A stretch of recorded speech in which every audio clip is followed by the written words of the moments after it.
Hello, this is going to be a long video, but I have a lot to say, so bear with me. And we are now many who are safe and released from imprisonment and absurd mistreatment, but many of our comrades from Global Summit Flotilla are not, and they need to be released now. But most importantly, we are not the story. Thousands of Palestinians are currently being held in Israeli dungeons without a trial, hundreds of which are children. Millions are living trapped under an illegal siege in an apartheid state and occupation, who are being systematically starved and bombed to pieces. Basic societal infrastructure is being targeted and destroyed, and Palestinians are being systematically deprived of their very basic rights and means to survive, such as producing their own food, controlling their own territorial waters, and children being able to go to school. And the whole world knows that this did not start on October the 7th, 2023. And these Israeli war crimes have happened with impunity and with help and legitimizations from our governments, institutions, and media. And this is the story here that people should be focusing on. Do not let me and other volunteers on the flotilla be a distraction. And the Global Summit Flotilla is about solidarity with Palestinians, international solidarity. And what Israel did was mainly not to illegally abduct us in international waters and abuse us in prison, but it was that it stopped a humanitarian mission and violating international law by preventing humanitarian aid from entering Gaza, a population that are being systematically starved by Israel. And this is a blatant violation of international humanitarian and maritime law. And I also want to make it very clear that our imprisonment by Israel is a direct result of our governments. They keep talking about the importance of upholding human rights and international law and to get aid into Gaza. And then when we do their job, trying to do just that while being completely peaceful and abiding by international law, they fail to ensure our safety. And this mission should not have to exist.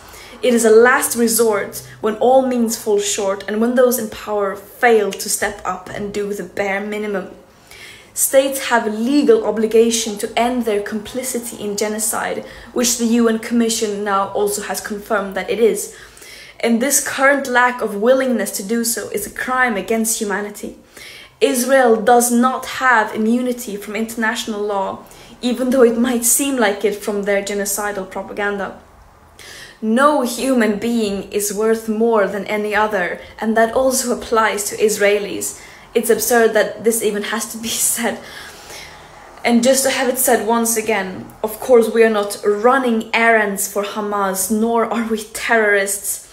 Israel think they can get away with only recycling their old arguments and smear campaigns to justify their atrocities without addressing the evidence of them committing a genocide. But the world sees through their desperate lies. Terrorism is defined as the calculated act of using violence to incite fear in a population for political control.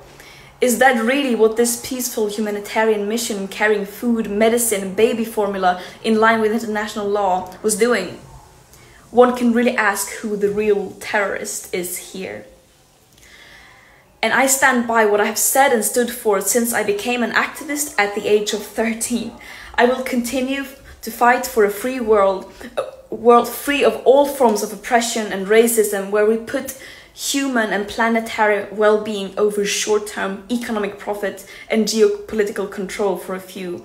And that might sound naive, but I would any day choose being seen as naive over having double standards and not doing anything in the face of injustice. And I urge everyone to join the global uprising for justice, freedom and equality, and to apply real pressure on our governments and institutions to fulfill their legal obligations to ensure human rights for everyone.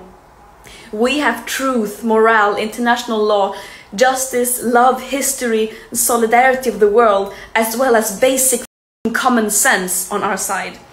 The war criminals have hate, lies, and weapons. Justice will prevail. Free Palestine.